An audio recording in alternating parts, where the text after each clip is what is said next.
Entrepreneurship is hard, so let's fix that and dive into our heroes' journeys.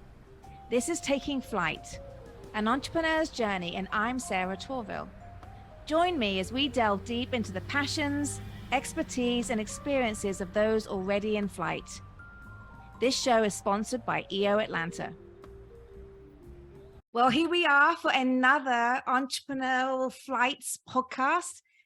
My gosh, this is good. I'm just learning so much from all our amazing guests. And today I am delighted to have this individual join us today who is a leader, a mentor, a speaker, and an entrepreneur.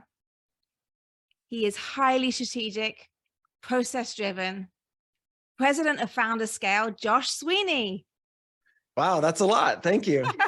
You're very welcome, Josh. And you have a friend in the background, which I love even more. I do. Yeah, she hangs out in the office with me. And so she should. I do the same with my two. So, well, this is very, very exciting to have you join us. And so I want to get straight into it today, Josh. There's a lot for us to talk about. And the first thing I really want to address is when you took your first flight into your entrepreneurial journey, what did you get right? What did I get right? I would say focusing on continuing education. So my belief is that there's already somebody who's done it well, and I don't have to learn all of these lessons the hard way. So anytime I would see a pattern where I was struggling with a certain business challenge, what I would do is I would just go find the top 3 books or audiobooks or whatever it was on a topic, and I would just dig into those. And that would usually very quickly help me overcome whatever issue I was facing. So I feel like I got it right in that I looked outward for solutions and learned from others that had been there before. Yeah, that's really, really good advice. And I think that's so overlooked, isn't it? It's we keep being told that we should be reading books, and we think we don't have time, but they can actually save us so much time by making more mistakes. Yeah, most definitely. And I'm a huge Audible fan. I think I have like 260 Audible titles roughly. So I go through about 20 a year, and just always consuming. And I think it's just a huge help. You dig in and somebody's already solved that problem. You don't have to reinvent the system or the wheel. Yeah. You can take from what those other people have learned. Yeah, no, really, really good. So on your journey, who were your co-pilots? Wow, there's probably too many to name. And I feel like if I start naming names, I'm gonna, leave people out. But the one person that's been with me the longest, or the longest co-pilot, is my wife, Crystal. And luckily, she lived in an entrepreneurial family before she met me. And I think that's probably what's helped her with a lot of the challenges and keeping her sanity there, with an entrepreneurial husband. And so she's been with me along the way, as well as, both of my boys. And then in addition to that, EO, Entrepreneur Organization, my forum mates and advisors and mentors that I've had through EO have been with me through multiple companies and sales and exits and everything else. And so that's been pretty amazing to have those people along this, on this flight with me. Yeah, no, that's really good. And well, obviously we're not here to tout EO. I agree with you though. The people that you meet on your, especially if they're in your forum, they definitely are part of the journey with you, aren't they? Yeah, they're here. And I have EO friends, friends through EO that have been with me 9 years now, and I can just pick up the phone and they know the background, they know the history. They know a lot more that can help solve those issues, or help me with a challenge. And then, my most recent co-pilot is my business partner, Maria. So that's been amazing having a business partner in this new company, or newer company now. And so, yeah, I think there's different legs of the flight, and you get different co-pilots, each time. Can I just ask, is this the first time you actually have had a business partner, or is that something you've always done? This is the first time I've had a business partner. So, I went and interviewed a lot of founders that I knew. And after not having one, you hear a lot of horror stories and things like that. But it just seemed that a lot of people went further, faster, with less headaches when they had business partners and had well-established relationships and rules and roles from the beginning. And so, just through interviewing people, I was like, okay, in the new business after selling my last one, I want 1 or 2 or 3 partners, equity partners that are on this journey or on this flight with me so that we can go bigger, faster, and higher together. Yeah, that makes a lot of sense. So what is a challenge you and your team had to solve recently, Josh? I would say the biggest challenge, so we're in the sales and marketing space, and I would say one of the biggest challenges we've seen is clients with unrealistic expectations. So many clients come in and they're purchasing from us as as experts. We're the experts, and they're looking to us for this guidance, but they also bring in a certain understanding of their belief system, right? And that belief system may or may not be accurate. So we get a lot of unrealistic expectations. And so we looked at how can we solve that, right? How can we not just say, oh, this is a challenging client, or they don't have realistic expectations. It was more of, well, now we have this opportunity to go out and educate the market. So we looked at the challenge that we're trying to solve with these expectations from clients and saying, okay, maybe this is more of an educational opportunity for us to educate the market and talk about the nuance between sales and marketing for small businesses versus what a large company is doing and how those are very different. So I think that's probably the most recent challenge we're working on solving, and we're in the midst of it. But looking forward to, helping people set the right expectations and get the right outcomes. Yeah, that's really interesting. So would you say it allows you really then to be able to serve multiple different clients with multiple different needs, because it's rather than turning those people away and thinking they're not the right clients, maybe there's a different service or different product relevant for them? Yeah, there's a different service or product line that we can provide for them. But also what we're seeing is, our challenge is the messaging for us. So how do we put out the message that resonates with the right target client, and that they're coming to us and saying, yes, I'm opting in, instead of coming to us with a unrealistic expectation and having a certain way that they think things are done. And it's more like, okay, how do we get our messaging right? And then when we do that, they can opt into product line 1, 2, or 3, because they already understand and have opted in and said, yes, we believe what you believe, and here's which product line is going to be, have the best outcome for us. Yeah, that makes a lot of sense. Yeah, that sounds like a big challenge, a good challenge to have, and the outcome should be, pretty specific. You should be able to measure that. Yeah, and I mean, you're in PR and messaging, right? So, how do we get this right? Yeah, you and I need to talk, Josh. All right. So, is there a favorite? I know you mentioned Audible, and I'm a big advocate for that too. But is there a favorite book, whether that's Audible, whether you've sat down and actually physically opened it right now? Like, is there something right now that you're really, or even in the last few months, you've really enjoyed and is beneficial? I'm re-listening to a book called Play Bigger. And Play Bigger is, helping us with this messaging challenge as well. And I just found that was, that's been an amazing book, and the thought process that they go through in Play Bigger about how to build up a market, and, the concepts that they have been amazing. So I'm actually re-listening to that now just to see what nuggets can help me with the current challenge. Play Bigger. I'm just writing that down. Yeah. I want to listen to that. I'm getting so many bits of advice from the people I'm interviewing, all these books I want to read. So thank you for adding another one to my list. So Play Bigger. So that's about obviously playing bigger, but giving you the insight of how to do that, the structure of how to do that. There's so many items have to be addressed, don't they? Yeah, definitely. It's a lot of about differentiation in the market, and they just have a lot. I can't even do it justice right now to try and explain the concept, but it's one of those books where you read it and you're like, okay, this one's different. There's a lot of books that are out there, and as you go through the number that I've gone through on Audible, sometimes you hear the same things over and over. You're like, these 4 books are pretty much the same. But I think Play Bigger has a very different concept, which is fun to listen to. Okay, good. I'm going to try that myself. Thank you. Okay.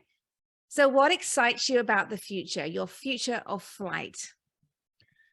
Yeah. So every year I set a new word that I focus on for the year. And so I'll get like a plaque or put it up on the wall, maybe get a wristband, one of the little rubber ones with the word on it, and just have these reminders of what the goal is for this year. So for 2023, my word is connect. And so I'm going on speaking tour. I'm going to be on more podcasts, so my goal is just to go out and connect with more people and then grow through that myself, learning how to connect and speak and, come up with all those great one-liners that you hear from great speakers. That's actually an art from what I found, at least. And so through that, just helping, other founders grow and understand by the connections we make. Yeah. Yeah. Really good. I love that. Yeah. And I love the idea of wearing a wristband because you can't forget about it when it's written there on your arm. It's a really good advice. Yeah. And Etsy's great for that stuff. They got all kinds of Yeah. little, you can buy just a one-off thing that you want, you can get, Yeah.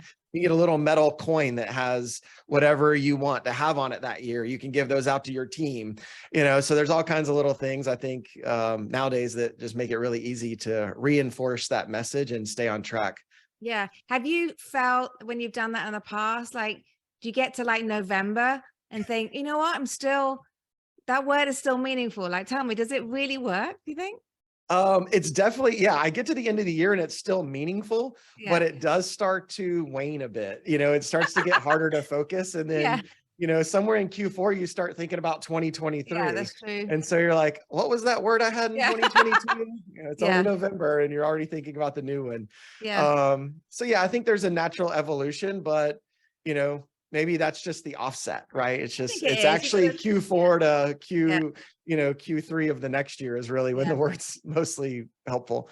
No, I think that's, you're right. Your mind, especially as an entrepreneur, you're in planning mode for the following year. So, Yeah. what, something I just would like to share something I have done, which I do every year, and it's a bit negative. It's less positive than yours, though, Josh. Okay, let's hear it. Okay. So what I do is things I would never do again.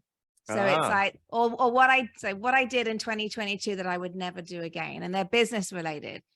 And it's amazing. I started it about 5 years ago, and that first year, that list was long. Like there was a Right. lot on it, and some of them were really like, really hard things, which I promised and I swore by I'd never do again. And I will say this: as we grow, our list gets shorter, but I keep hold of it. And it's amazing because there are sometimes, like, when you're thinking like, should I take on that client? Okay, they've got all the signs I shouldn't be going for. And I look at my list and I told myself I would never do that again. So yeah, it really works. Are you able to share your one from this year? Oh gosh, things it could be a little bit, Or a good example that you want to share? What's a good example? well, for me, I would never go into business with anyone again. Gotcha. Yeah, I've heard that one before. Yeah. And like you said, there's horror stories and then there's really good stories. I mean, we've interviewed people on this podcast. Kenji Kuramato as a good example. I'm hoping I pronounced his name right. He couldn't do it without a partner. Like for him, he realized he succeeds with a partner. So like I hear a lot of good stories too, but for me, I've had 2 business partners and it's not right for me. Gotcha. Yeah. So I'm really, So I need to share my list with you. There's been plenty. Yeah, that would be a great list to see. I think that's like that's probably a whole blog series coming out, video series on what you wouldn't do. Yeah, some of those are really hard because, kind of like the partner thing, it's so visceral for certain people where they're like, I would never do it again. And I think for me, sometimes I look at it and go, well, what went wrong? And can I overcome that to try that again? Or is it one of those things where like, nope, I'm putting the stake in the ground, this isn't happening. And so those are challenging discussions definitely to have on what shouldn't be happening or what is the lesson learned, But look at how many, I mean, just in our own backyard, MailChimp, it was a phenomenal success. And those were business partners, 2 of them at the very top. And they leaned on each other and created something astronomical. So there are many success stories of companies which do well with business partners. It's funny, but in my forum, no one has a business partner. and we've all been burned. So I just think it's different people for Right. different Yeah, types. definitely. So Definitely. yeah. So no, I Yeah, love, there's so many factors to discuss on the business partner thing. That's yeah. whole other We could do series. a whole blog, like you Right. say, a whole video series on that too. So well, no, this is great. And I love the fact that you're already thinking ahead, thinking about that word and connect. And that's great. And people need to hear from you and learn from you and connect with you. So tell me just a little bit about you, Josh. Like before you took flight, let's say pre-flight, what did that look like for you? I don't know if there's a pre-flight for entrepreneurship. I feel like I've always been an entrepreneur. I was cutting lawns at 7 years old. I don't even know if they let kids do this anymore, but I was knocking on doors at 7 years old around the neighborhood to cut lawns and make money. And so I don't know if there was a pre-entrepreneur. I did do a few stints in corporate America as a W-2er. So I have an information security background and a telecommunications background. Wow. And so I spent some time in low voltage and some telecom and networking, and then went into information security. And so yeah, that's something most people don't know when they look at somebody who does sales and marketing and technology now, or sales and marketing technology as well.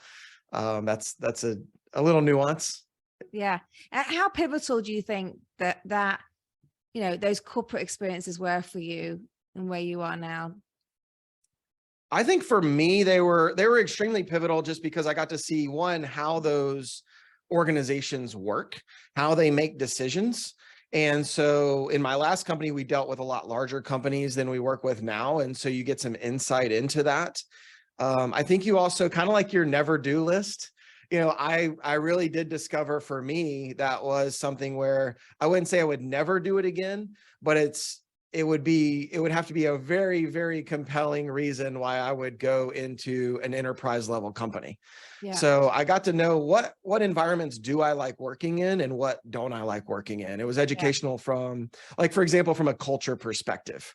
I was at an amazing company, startup, Spy Dynamics, that had the best culture of any company I've ever worked with. I've tried to even repeat it in my own, and it showed how difficult and how much of an amazing culture they had. And then they were bought by a larger company, HP. And then you go into that environment and you're just like, nope, this isn't going to work, at least for me. And so just getting that education on culture and feel and what I would like, the types of companies I would like to work for, and the types of companies, type of people I would like to attract. And so it played a big part from a culture perspective, and it's a lot of good lessons learned. Yeah, I bet. That's really good to hear. Yeah. Yeah. And some people feel like sometimes you got to have that corporate experience to show you what you don't want. Yeah. Yeah. So I think there's definitely a level of that. That's great to hear. So what problem do you solve, and what impact have you made with your business? So the biggest problem we solve, and the challenge we see, is we help founders go from founder revenue to scalable revenue. And, in working with companies that are like 1 to 20 million is kind of our sweet spot, we see that it's really, really difficult for the founder to get out of being that primary sales rep for the company and transition to a point where they're no longer doing the sales and a sales and marketing team is doing that. And so that's really the spot we focus on, is how do we help the founder make that transition or be part of that journey? And it's very nuanced. It's very different from somebody just coming in to a large organization that already has a working sales and marketing team and adding on to that. There's just different challenges: budget, time, sometimes ego. There's all kinds of challenges that come into play. Yeah. So that's the problem we solve, is helping people go from founder revenue to scalable revenue. Hence the name FounderScale. of the company. I mean, it's like, I've known the name of your company. I've never really fully understood, but it explains it now. And you're right, that whole sales and marketing, I've again, talking about things of people saying I'd never do again. I've heard so many stories around, the challenge it is to be able to scale, where you hire people to do your sales for you. And you kind of move away as the founder. And I think that is a massive challenge for businesses. Yeah, definitely. And I mean, it was born out of having the challenge myself. So in my, my Right. last company, I grew it to a few million in revenue, and Yeah. I share people, back then I spent over $300,000 trying to solve this problem. So I've seen many over years, and I've seen all kinds of ways that this does and doesn't work. And then through FounderScale, we get to see how it does and what does and doesn't work. And there's just a lot of misconceptions around how sales and marketing works, how hiring a salespeople work, what they're going to do. And I think the misconception is, at least from what we see, is that we're always looking out at these companies that have this machine going, and thinking that's what we need to do. But the dynamics are very different in a small business. So just knowing that really changes the journey and helps us provide better advice. And it's like, hey, if you don't buy into what we're saying and you want to try it the way those companies do, go for it. And then, come back to us if it doesn't work for you. Yeah. No, that's really, really good. And then you're right there. I think we do look at these large corporates and seeing even the content machines, a lot of these companies have going on to drive, inbound leads. It's like, you kind of question, as an entrepreneur, how am I going to make that happen? But you're right. There's different solutions for different types of size of organizations. And so that sounds really great what you do. I think I could definitely benefit from that, actually. So really, really good. So tell me just a little bit of what do you do outside of work, Josh? What does life look like when you're not? I know you've always been an entrepreneur, but what do the weekends look like perhaps for you? Yeah, weekends are busy. So I have two boys, they're 14 and 16, Gavin and Gage, and they're in sports. So my youngest is a lacrosse goalie, and he started moving up into travel lacrosse. So we end up sometimes going to different states for big tournaments. So that eats up a lot of time, but it's good, flight and car ride and windshield time with him and the family. And we make the best of it when we're out for these tournaments and maximize it together. And then my oldest is in JROTC and wrestling, and so he has his own competitions and things that he's going to. So I would say that eats up a lot of our time, is just what we're doing with the kids, to help them grow and excel. And then for me personally, I've never played lacrosse before, but it looked fun. My youngest son has played for years. And so I joined an old guys lax team. So, a bunch of older guys playing on Sunday night. And so I started playing lacrosse and, other fun stuff. Let's see, my most popular Instagram, not very popular, but my more popular one is the food Instagram. So Josh L. Sweeney on Instagram, and it's all food pictures. It's things that I've cooked. It's places we've gone to, have really unique meals. So experiencing food and getting out is another part of life. Yeah. A foodie. Yeah. They say. Yes. I need to check that one out too. I love food. And some There's a lot of good stuff. And I mean, we're in Atlanta, so it's been amazing. Yeah.